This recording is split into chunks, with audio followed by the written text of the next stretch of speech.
ये जलवा है पूजा यादव जी का। जिस रील्स पे खुद टुनटुन यादव जी का जितना व्यू नहीं है, उससे कई गुना ज्यादा उनकी वाइफ पूजा यादव के रील्स पे व्यू है।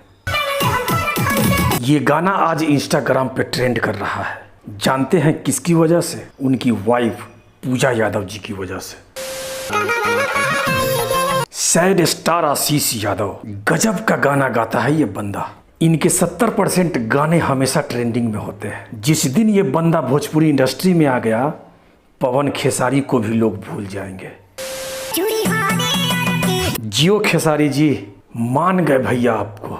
आखिर इस गाने को ट्रेंडिंग में ले ही आए, और कैसे ये गाना ट्रेंडिंग में आया है ये आप सब बखूबी जानते हैं। हो सकता है इन बातों से खेसारी फैन को तकलीफ पहुंचे। मैं भी खेसारी फैन हूँ, इसका मतलब ये नहीं कि इनकी हर गलतियों को छुपाया जाए। ये बड़ी अच्छी बात कही है। बाकी आज के लिए इतना ही। मिलते हैं अगले वीडियो में, तब तक के लिए दीजिए इजाज़त। बहुत बहुत धन्यवाद।